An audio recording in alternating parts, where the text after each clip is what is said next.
நிறைந்தோனே வாழ்க, நீங்காதொருவனை வாழ்க.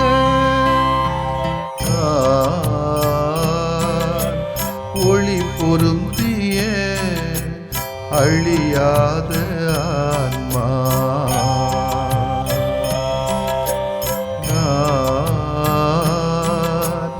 ஒளி பொருந்திய அழியாத ஆன்மா. நீ என்னில் நான் உன்னில் ஈஸ்வரா, நீ என்னில் நான் உன்னில் ஈஸ்வரா. ஒளி பொருந்திய அழியாத ஆன்மா,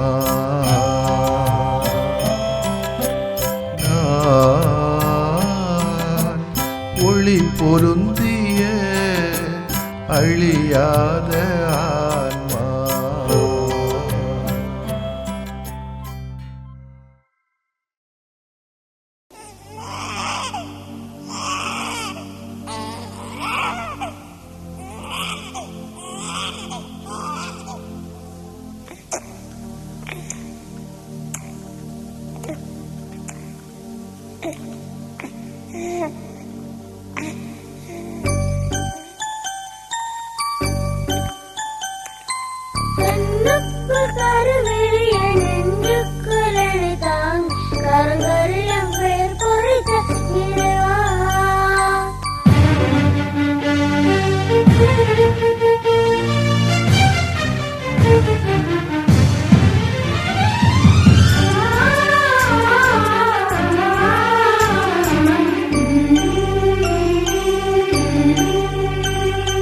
கண்ணுக்குள் கருவிழியாய் நெஞ்சுக்குள் என்னை தாங்கி கரங்களில் என் பெயர் பொறித்த இறைவா, கண்ணுக்குள் கருவிழியாய் நெஞ்சுக்குள் என்னை தாங்கி கரங்களில் என் பெயர் பொறித்த இறைவா, உன்னை உயிரோடு இணைத்து உறவாக கொண்டு உளமாற சொல்வேன் வாழ்வாலே நன்றி.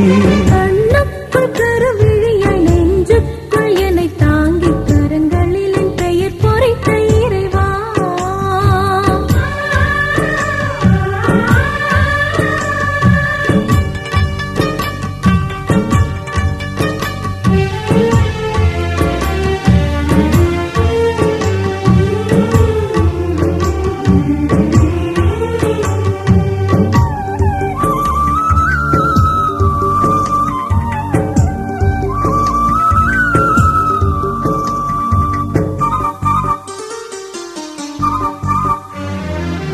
மண்ணுக்குள் நீ தந்த கொடை என்னும் வாழ்வில் எண்ணற்ற நன்மைகள் நிதம் பொழிகின்றாய். விண்ணுக்குள் நான் வந்து உன்னை காண நினைத்தால் மண் மீது மனிதத்தின் மாண்பாய் உள்ளாய். உன்னோடு நான் வாழும் உயிருள்ள நாள் வரை உன் பாச பணியாகி உயர் நன்றி நானாகும். உன்னோடு நான் வாழும் உயிருள்ள நாள் வரை உன் பாச பணியாகி உயர் நன்றி நானாக. இறைவா நன்றி, இனிதாய் நன்றி, நிறைவாய் நன்றி, நானே நன்றி. இறைவா நன்றி, இனிதாய் நன்றி, நிறைவாய் நன்றி, நானே நன்றி. கண்ணுக்குள் கருவிழியாய் நெஞ்சுக்குள் என்னை தாங்கி கரங்களில் என் பெயர் பொறித்த இறைவா.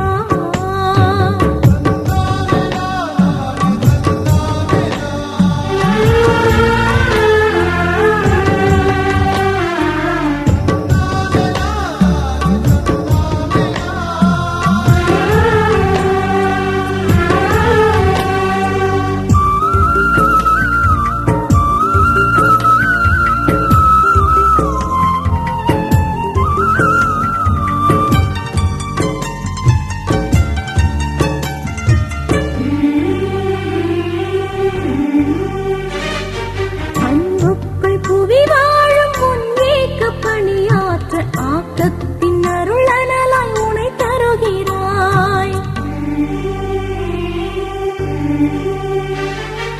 இறக்கின்ற நீதிக்கு உயிர் மூச்சு நானாக இதயத்தை நீ இயக்கியனில் வாழ்கின்றாய்.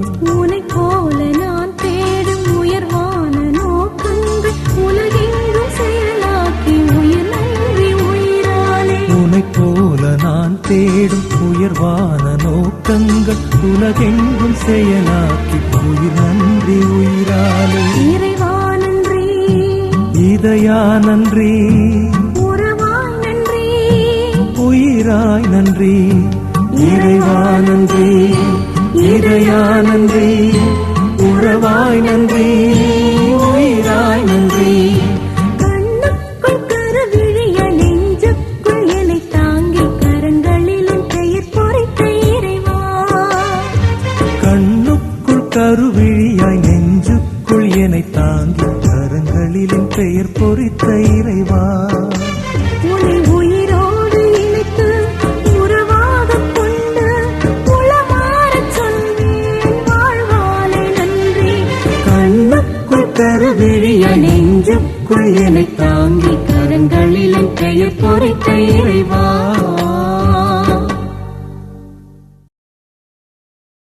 லூக்கா நற்செய்தி அலகு 12 இறை சொற்றொடர்கள் 39 முதல் 48 வரை. அக்காலத்தில் இயேசு தம் சீடர்களை நோக்கி கூறியது, எந்த நேரத்தில் திருடன் வருவான் என்று வீட்டு உரிமையாளருக்கு தெரிந்திருந்தால் அவர் தம் வீட்டில் கன்னமிட விடமாட்டார் என்பதை அறிவீர்கள். நீங்களும் ஆயத்தமாயிருங்கள், ஏனெனில் நீங்கள் நினையாத நேரத்தில் மானிட மகன் வருவார். அப்பொழுது பேதுரு, ஆண்டவரே, நீர் சொல்லும் இந்த ஓமை எங்களுக்கா அல்லது எல்லாருக்குமா என்று கேட்டார். அதற்கு ஆண்டவர் கூறியது, தம் ஊழியருக்கு வேளா வேளை படியளக்க தலைவர் அமர்த்திய நம்பிக்கைக்குரியவரும் அறிவாளியுமான வீட்டு பொறுப்பாளர் யார்? தலைவர் வந்து பார்க்கும்போது தம் பணியை செய்து கொண்டிருப்பவரே அப்பணியாளர். அவர் பேறு பெற்றவர். அவரை தம் உடைமைக்கெல்லாம் அதிகாரியாக அவர் அமர்த்துவார் என உண்மையாக உங்களுக்கு சொல்கிறேன். ஆனால் அதே பணியாள் தன் தலைவர் வர காலம் தாழ்த்துவார் என தன் உள்ளத்தில் சொல்லிக் கொண்டு ஆண் பெண் பணியாளர்கள் அனைவரையும் அடிக்கவும் மயக்குமாற உண்ணவும் குடிக்கவும் தொடங்கினான் எனில், அப்பணியாள் எதிர்பாராத நாளில் அறியாத நேரத்தில் அவனுடைய தலைவர் வந்து அவனை கொடுமையாக தண்டித்து நம்பிக்கை துரோகிகளுக்கு உரிய இடத்திற்கு தள்ளுவார். தன் தலைவரின் விருப்பத்தை அறிந்திருந்தும் ஆயத்தமின்றியும் அவ்விருப்பப்படி செயல்படாமலும் இருக்கும் பணியாள் நன்றாய் அடிபடுவான். ஆனால் அவ்விருப்பத்தை அறியாமல் அடிவாங்க வேண்டிய முறையில் செயல்படுகின்றவன் அவரது விருப்பத்தை அறியாமல் செயல்படுவதால் சிறிதே அடிபடுவான். மிகுதியாக கொடுக்கப்பட்டவரிடம் மிகுதியாகவே எதிர்பார்க்கப்படும், மிகுதியாக ஒப்படைக்கப்படுவரிடம் இன்னும் மிகுதியாக கேட்கப்படும். ஆண்டவரின் அருள்வாக்கு. இறைவா உமக்கு நன்றி. கிறிஸ்து இயேசுவிலே பிரியமுள்ள சகோதர சகோதரிகளே, ஆண்டவர் இறைவன் எதை விரும்பினாரோ அதை திருவுளமாக ஏற்று திருத்தந்தையாக இருந்த 2ஆம் ஜான் பவுல் இன்றைக்கு புனிதராக மாற்றப்பட்டு நினைவு கூறப்படுகிறார். கடவுளுடைய திருவுளத்தை பொறுமையோடும் விழிப்போடும் பல ஆண்டுகளாக பணியாற்றியவர். உலக கிறிஸ்தவ கத்தோலிக்க மக்களையெல்லாம் தன்னுடைய அன்பின் அரவணைப்பின் கீழ் நல்ல அறிவுரையாலும் வாழ்க்கை முறைகளாலும் பிறரை மன்னிப்பதாலும் இரக்க குணத்தாலும் மனித நேயத்தாலும் எல்லா மக்களையும் கவர்ந்த ஒரு புனிதரைத்தான் இன்றைக்கு நாம் நினைவு கூறுகின்றோம். 1978ஆம் ஆண்டு திருத்தந்தையாக பதவியேற்ற 2ஆம் ஜான் பவுல் தமது முதல் திருப்பலியின் மறைவுரையிலே உலக கத்தோலிக்கர்களை நோக்கி, கிறிஸ்துவுக்காக கதவுகளை அகல திறந்து வையுங்கள், open wide the doors to Christ என்ற முறையிலே அறைகோல் விடுத்து எல்லா மக்களுக்காகவும் ஒரு திறந்த மனப்பான்மையோடு வளரவும் எல்லோரையும் இணைத்துக் கொள்ளுகிற பாங்கையும் தெரிவித்தவர். 1979ஆம் ஆண்டில் திருத்தந்தையின் போலந்து நாட்டு வருகை அங்கே ஒற்றுமை இயக்கம் வளரவும் 10 வருடங்களின் பின்னர் மத்திய மற்றும் கிழக்கு ஐரோப்பாவில் கம்யூனிசம் தகர்க்கப்படவும் காரணமாக இருந்தது. உலக இளைஞர் தினத்தை தொடங்கிய திருத்தந்தை அது கொண்டாட்டங்களுக்காக பல்வேறு நாடுகளுக்கு விஜயம் தந்தார். அவர் சோவியத் யூனியன் மற்றும் சீனா ஆகிய நாடுகளுக்கு விஜயம் செய்ய மிக ஆர்வமாக இருந்தார். ஆனால் அந்நாடுகளில் உள்ள அரசுகள் அதனை தடுத்தன. இவரது திருத்தந்தையர் பணிக்காலத்தை புகைப்படங்களில் மிகவும் நினைவு கூறத்தக்க 2 ஆண்டுகளுக்கு முன்னர் தம்மை படுகொலை செய்ய முயன்ற மெஹ்மத் அலி அக்கா என்பவரோடு 1983ஆம் ஆண்டு அவர் நேருக்கு நேர் நடத்திய பேச்சுவார்த்தைகளின் போது எடுக்கப்பட்ட புகைப்படங்களாகும். அந்த அளவுக்கு தன்னை கொலை செய்த வந்தவனையே மன்னித்து ஏற்றுக்கொள்கிற புனிதராக பார்க்கிறோம். இறந்த சிறிது காலத்திற்குள்ளேயே அவருக்கு புனிதர் பட்டம் அளிப்பதற்கான விசாரணை தொடங்கியது. வழக்கமாக இந்த வகையான விசாரணை தொடங்குவது ஒருவரது இறப்புக்கு பின் 5 ஆண்டுகளாவது கழித்தே தொடங்குமானால் 2ஆம் ஜான் பவுலை விரைவில் புனிதராக காண பொதுமக்கள் விரும்பியதை தொடர்ந்து திருத்தந்தை 16ஆம் பெனடிக்ட் அந்த விசாரணை உடனடியாக தொடங்க ஆணையிட்டு 5 ஆண்டு கால தாமதம் வேண்டாம் என்று விதி விலக்கும் அளித்தார். திருத்தந்தை 16ஆம் பெனடிக்ட் 2009ஆம் ஆண்டு டிசம்பர் மாதம் 19ஆம் நாள் திருத்தந்தை 2ஆம் ஜான் பவுலை வணக்கத்துக்குரியவர் என்று அறிவித்தார். பிரான்ஸ் நாட்டை சார்ந்தவர் கன்னியர் 2ஆம் ஜான் பவுலை நோக்கி மன்றாடியை தொடர்ந்து பர்கின்சன் நோயிலிருந்து திடீரென குணம் பெற்றதை ஆராய்ந்த வத்திக்கான் பேராயம் அந்நிகழ்ச்சி இறையருளால் நிகழ்ந்தது என்று அறிக்கையிட்டதை தொடர்ந்து திருத்தந்தை 16ஆம் பெனடிக்ட் 2011ஆம் ஆண்டு மே மாதம் 1 நாளன்று திருத்தந்தை 2ஆம் ஜான் பவுலை அருளாளர் நிலைக்கு உயர்த்தினார். திருத்தந்தை 2ஆம் ஜான் பவுலுக்கு அருளாளர் பட்டம் அளிக்கப்பட்ட சில மணி நேரம் சென்ற உடனேயே அவருடைய பரிந்துரையின் பயனாக ஒரு புதுமை நிகழ்ந்ததாக செய்தி வந்தது. உடனே அதாவது கோஸ்டாரிக்கா நாட்டு புளோரிபெத் மோரா என்ற பெண்மணிக்கு ஏற்பட்ட மூளை இரத்த அலர்ச்சி திருத்தந்தை 2ஆம் ஜான் பவுலை நோக்கி மன்றாடியதன் விளைவாக அற்புதமான விதத்திலே மறைந்ததாகவும் அதற்கு மருத்துவர்களால் விளக்கம் தர இயலவில்லை என்றும் செய்தி வெளியானது. இந்த நிகழ்வை ஆய்ந்த வத்திக்கான் பேராயம் அதை ஒரு புதுமை என்று அறிக்கையிட்டது. திருத்தந்தை பிரான்சிஸ் அவர்கள் 2014ஆம் ஆண்டு ஏப்ரல் மாதம் 27ஆம் நாள் திருத்தந்தை 2ஆம் ஜான் பவுலுக்கு புனிதர் பட்டம் வழங்கினார். அன்புக்குரியவர்களே, இதை வாசிக்கப்பட்ட இறைவார்த்தையின்படி அறிவுள்ள பணியாளரை போல பணியாற்றியவர். அறிவுள்ள அறிவற்ற பணியாளர்களை பற்றி இயேசு இங்கே பேசுகிறார். அதாவது மத்திய கிழக்கு பகுதிகளிலே வீட்டு பொறுப்பாளர் என கூறப்படுகின்றவரும் அடிமைதான். ஆனால் அவருடைய பொறுப்பு மற்ற அடிமைகளை பொறுப்பாக அவரவருக்கு கொடுக்கப்பட்டிருக்கிற பணிகளை செய்ய செல்வது. தலைவருடைய நம்பிக்கைக்குரியவர் என்றால் இன்னும் அதிக பொறுப்பை தலைவர் அவருக்கு கொடுப்பார். அறிவற்ற பணியாளரின் நிறையில்லாத 2 தவறுகளை இயேசு சுட்டி காட்டுகிறார். ஒன்று, தனது பொறுப்பை தவறாக பயன்படுத்துவது. தலைவர் அவரது தனது வீட்டின் பொறுப்பாளராக ஏற்படுத்தி இருக்கிறார் என்றால் அதற்கு காரணம் அந்த அடிமை தலைவருடைய மதிப்பை பெற்ற அடிமை. எனவேதான் தலைவர் அவரை பொறுப்பாளராக ஏற்படுத்தி இருக்கிறார். ஆனால் இந்த பொறுப்பாளரின் வாழ்வை சற்று ஆழமாக சிந்தித்து பார்த்தால் அவர் தலைவரின் நன்மதிப்பை பெற நடித்திருக்கிறார். வீட்டு பொறுப்பாளராக மாற வேண்டும் என்பதற்காக தலைவர் முன்னிலையில் தன்னை நல்லவராக காட்டி வந்திருக்கிறார். இன்னைக்கு நிறைவேற அதை செய்கிறார். ஆனால் நேர்மையற்றவர்களின் சாயம் என்றாவது ஒரு நாள் கண்டிப்பாக வெளுத்துவிடும் என்பதற்கு இவர் சிறந்த எடுத்துக்காட்டு. 2வது, தலைவரின் எதிர்பார்ப்பை நிறைவேற்றாத சோம்பல் தன்மை. தலைவர் இவ்வளவு பெரிய பொறுப்பை கொடுத்திருக்கிறார் என்றால் அவரின் எதிர்பார்ப்பு அதிகமாக இருக்கும் என்பது அந்த அடிமைக்கு நன்றாக தெரியும். இருந்த போதிலும் அவர் அதை ஒரு பொருட்டாக எடுக்கவில்லை. கடவுள் தம் ஒவ்வொருவருக்குமே வாழ்வு என்கிற மிகப்பெரிய கூடையை தந்திருக்கிறார். நாம் அனைவருமே இந்த வாழ்வை கடவுளின் விருப்பத்துக்கேற்றபடி அழைப்புக்கேற்றபடி வாழ்வாக்க வேண்டும் என்பதுதான் எதிர்பார்க்கப்படுகிறது. அப்போதுதான் நமக்கும் கடவுள் கொடுத்த இந்த வாழ்விற்கும் பெருமை. கொடையாக பெற்றுக்கொண்ட வாழ்வை ஆயத்தமாக கொடையாக மற்றவர்கள் கொடுப்போம். ஆமேன். மன்றாடுவோமாக. எங்களை பெயர் சொல்லி அழைத்த அன்பின் ஆண்டவரே, உம்மை போற்றுகிறோம். நீர் எங்களுக்கு தந்த அழைத்தலின்படி நாங்கள் நம்பிக்கைக்குரியவர்களாகவும் அறிவாற்றல் மிக்கவர்களாகவும் பணி செய்ய எங்களுக்கு உமது தூய ஆவியை நிறைவாக தாரும். ஆமேன்.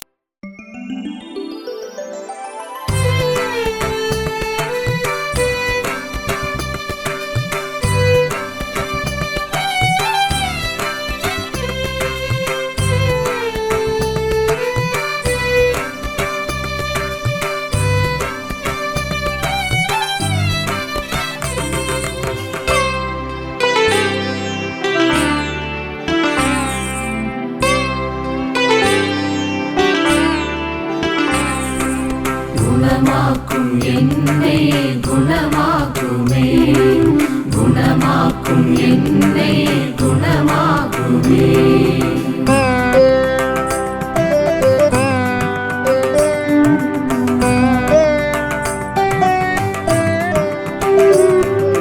பிழை காணும் பிடி நின்று குணமாக்குமே, பகை காக்கும் குணம் நீக்கி குணமாக்குமே.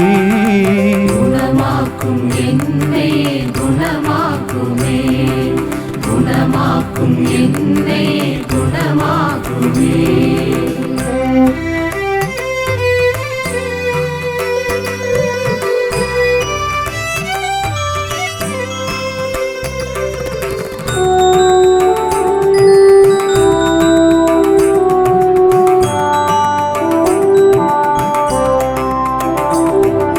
கடன் தொல்லை பிடி நின்று குணமாக்குமே, கடும் சொல்லின் குணம் நீக்கி குணமாக்குமே. குணமாக்கும் என்னை குணமாக்குமே, குணமாக்கும் என்னை குணமாக்குமே.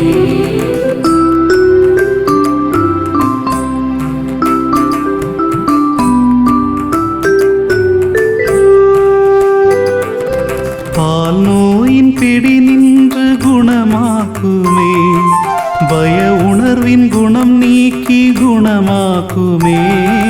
குணமாக்கும் என்னை குணமாக்குமே, குணமாக்கும் என்னை குணமாக்குமே.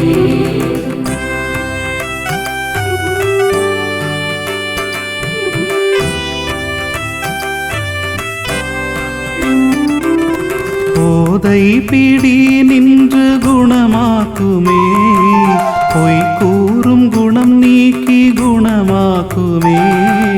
குணமாக்கும் என்னை குணமாக்குமே, குணமாக்கும் என்னை குணமாக்குமே.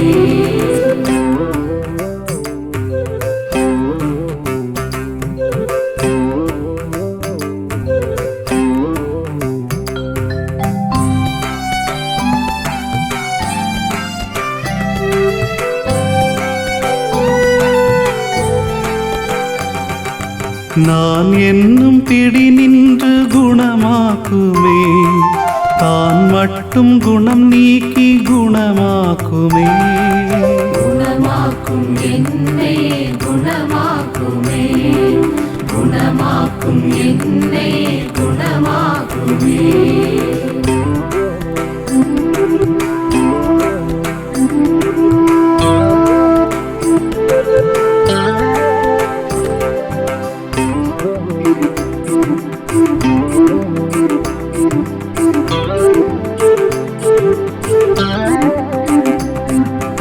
உடல் நோயின் பிடி நின்று குணமாக்குமே, உள நோயின் வலி நின்று குணமாக்குமே. குணமாக்கும் என்னை குணமாக்குமே, குணமாக்கும் என்னை குணமாக்குமே.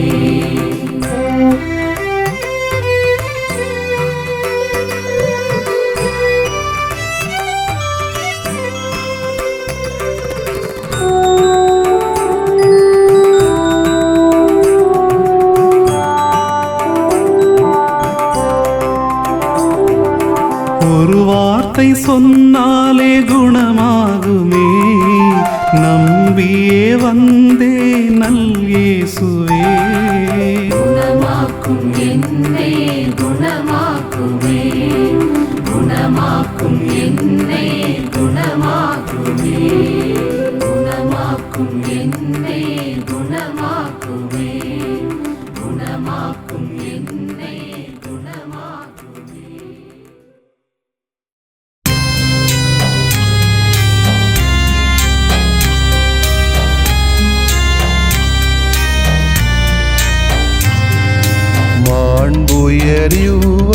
மாண்புயரிவருள்ளடையாளத்தை தாழ்ந்து பணிந்து ஆராதிப்போம்.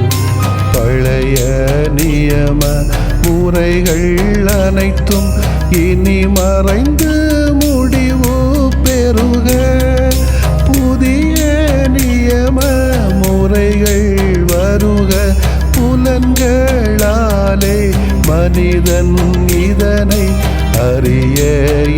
இயலா குறைகள் நீக்க நம்பிக்கையின் உதவி பெறுக.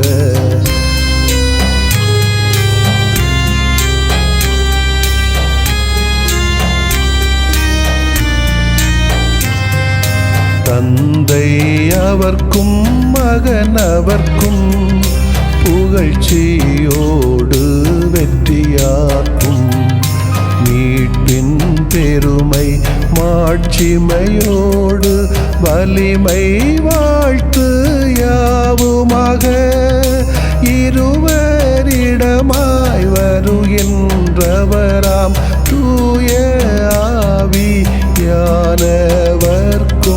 அளவில்லாத சமப்புகழ்ச்சி என்றுமே உண்டாகுக.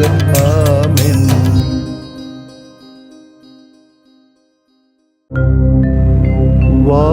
வானின்று அவர்களுக்கு அப்பமளித்தீரே,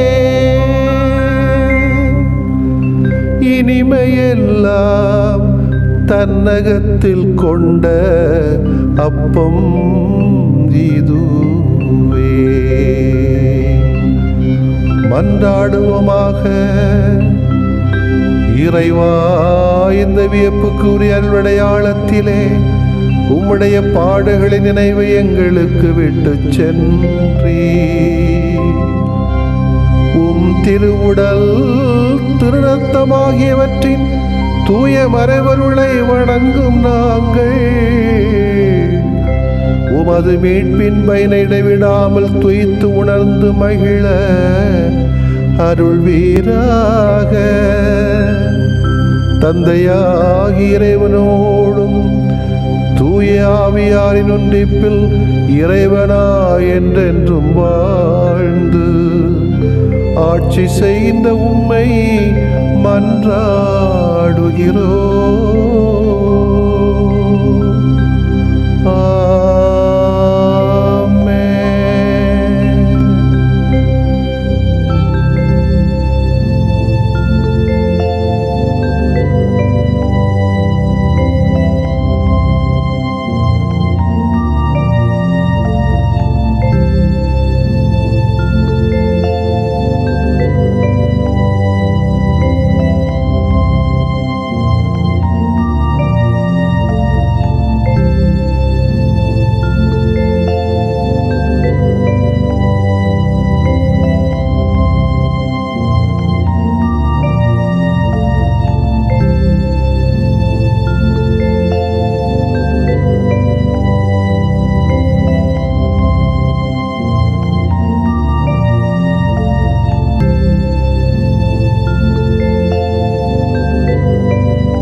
கடவுளே, உங்களுக்கு நன்றி சொன்னா பிடிக்குமா?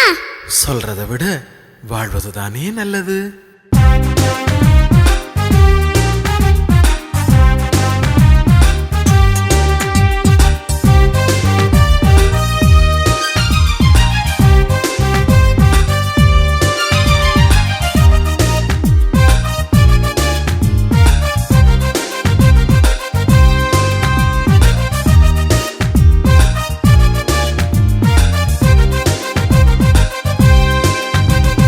நன்றி என்று சொல்ல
சிறந்த நன்றி நீ விரும்பும் வாழ்வின் நன்றி. உயர்ந்த நன்றி சிறந்த நன்றி நீ விரும்பும் வாழ்வின் நன்றி. நன்றி மன நன்றி மகிழ் நன்றி, நன்றி நிறை நன்றி இறையே. நன்றி மன நன்றி மகிழ் நன்றி, நன்றி நிறை நன்றி இறையே. நன்றி என்று சொல்ல வந்தோ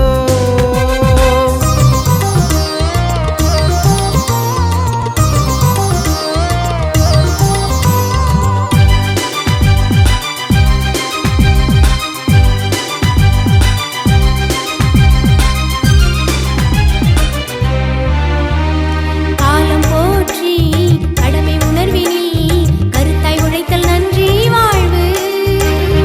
உண்மை உணர்ந்து நன்மை காத்திட துணிந்து எழுதல் தூய்மை வாழ்வு. காலம் போற்றி கடமை உணர்வினில் கருத்தாய் உழைத்தல் நன்றி வாழ்வு. உண்மை உணர்ந்து நன்மை காத்திட துணிந்து எழுத தூய்மை வாழ்வு. வாழ்வெல்லாம் பகிர்வு தீபமேற்றி வாழ்வது. வாழ்வு தரும் வானம் பூமி பாதுகாப்பது. வாழும் நன்றி வழுவா நன்றி நீ விரும்பும் வாழ்வின் நன்றி. வாழும் நன்றி வழுவா நன்றி நீ விரும்பும் வாழ்வின் நன்றி. நன்றி மன நன்றி மகிழ் நன்றி, நன்றி நிறை நன்றி இறையே. நன்றி மன நன்றி மகிழ் நன்றி, நன்றி நிறை நன்றி இறையே. நன்றி என்று சொல்ல வந்தோ எதுவோ நன்றி என்று கேட்டாய். நன்றி என்று சொல்ல வந்தோம் எதுவோ நன்றி என்று கேட்டாய். நாடும் வாழும் பாச வாழ்வை எடுத்து சொல்வோம் நன்றி என்று. நாளும் வாழும் பாச வாழ்வை எடுத்துச் சொல்வோம் நன்றி என்று. நன்றி என்று சொல்ல வந்தோ எதுவோ நன்றி என்று கேட்டாய். நாளும் வாழும் பாச வாழ்வை எடுத்து சொல்வோம் நன்றி என்று. நன்றி மன நன்றி மகிழ் நன்றி, நன்றி நிறை நன்றி இறையே. நன்றி மன நன்றி மகிழ் நன்றி, நன்றி நிறை நன்றி இறையே. நன்றி என்று சொல்ல வந்தோ